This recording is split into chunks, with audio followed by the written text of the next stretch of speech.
चांगला अनुभव होता. सकाळी उठून आणि इकडे येऊन बघितलं आधी काय तयारी केली काय नाही. किती तयार झाली कुठपर्यंत झाली हे बघितलं अगोदर मी. खूप चांगलं वाटलं. सगळ्यांनी खूप उत्साहाने केला कार्यक्रम हा. आजच्या दिवसासाठी तुम्ही काय काय तयारी केली आज? सगळ्या मिळून आम्ही खूप तयारी केली. बाकी काही नाही बाबा, मला काही येत नाही. सर्वांना नमो बुद्धाय, जय भीम. हां, तर आज सातारा परिसर पेशवेनगर येथे चारिका आयोजित करण्यात आली. तर आईच्या सपोर्टने सगळ्यांनी, मस्के सर, आपले अवचार साहेब, इथं चारिका आयोजित करण्यात आली, खिल्लारे साहेब. तर म्हणजे अशीच चारिका दरवर्षीप्रमाणे आम्ही घेत राहू. आणि खूप छान वाटलं. भिक्खू संघाचे आशीर्वाद लाभले. लहान मुलांवर धम्मसंस्कार यामार्फत दिले जातात.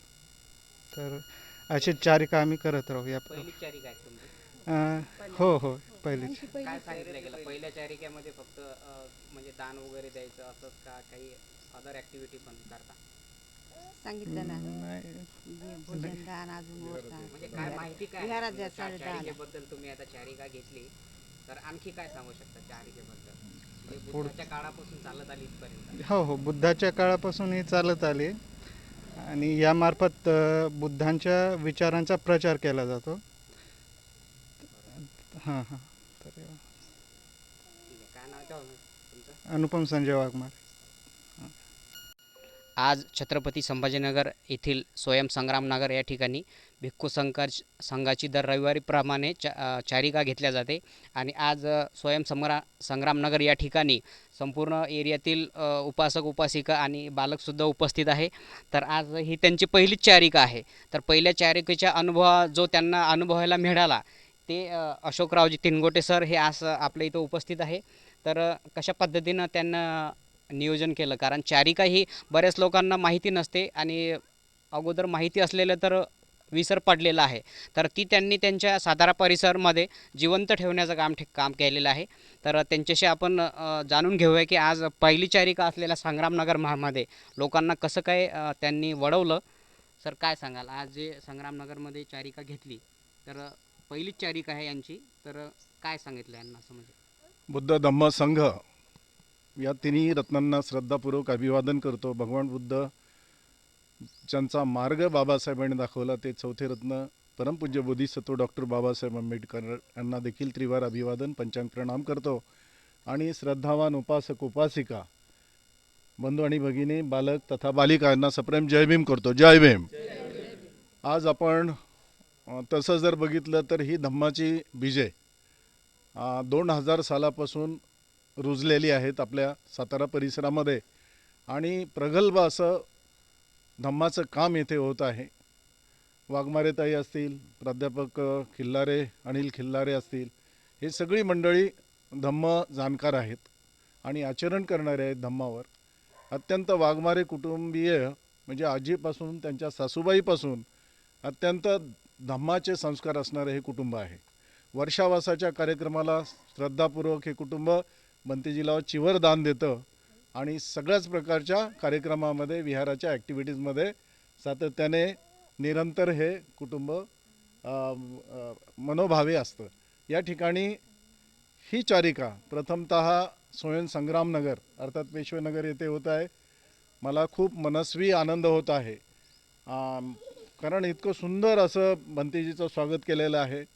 सुशोभीकरण रस्त्यापासून, चौकापासून केलेलं आहे आणि अत्यंत प्रसन्न वातावरण. धम्माचं कामच हे आहे की लोकांच्या मनामध्ये प्रसन्नता निर्माण करणे. प्रसन्नता निर्माण झाल्यावर चित्त एकाग्र होतं. चित्त एकाग्र झाल्यानंतर मग स्वतःचे विकार काढले जातात. तर ही चारिका भगवान बुद्धाने 2500 जवळजवळ 600 वर्षापूर्वीपासून ही सुरू केलेली आहे. प्रथमतः कपिलवस्तूमध्ये प्रथमतःच गेले भगवान बुद्ध आणि तिथे जाऊन सुरुवातच भिक्षाटनाने केले. राजा सिद्धोधन चिडले की बाबा, तुझ्या 500 भिक्षूला मी जेवण देऊ शकत नाही का? माझी इज्जत का घालवली भीक मागून?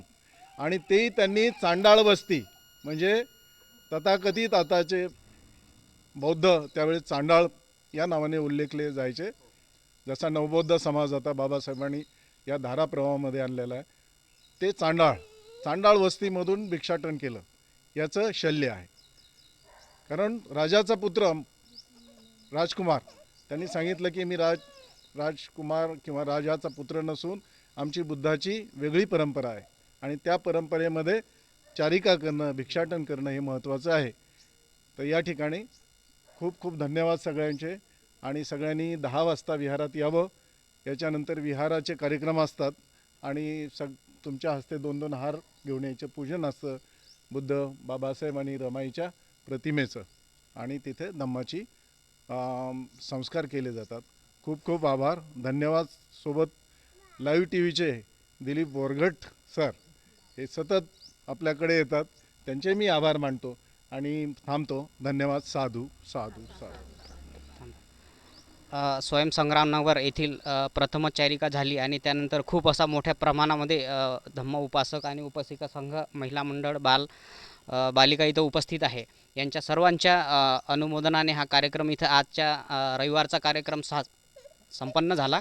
आणि यानंतर अशाच पद्धतीने प्रत्येक एरियामध्ये जाऊन धम्मप्रचाराचं काम आणि सामाजिक एकोपा याने जो वाढतो आहे याचा खूपच अनुभव आज या ठिकाणी मिळालेला आहे. तर अशीच चारिका ही दर रविवारीप्रमाणे चालत राहील आणि लोकंसुद्धा याच्यामध्ये सहभाग घेतच आहे आणि घेतच राहतील. धम्माचं काम असंच समोर जाईल. धन्यवाद. जनमत लाईव्ह न्यूजकरिता दिलीप बोरगड यांची रिपोर्ट.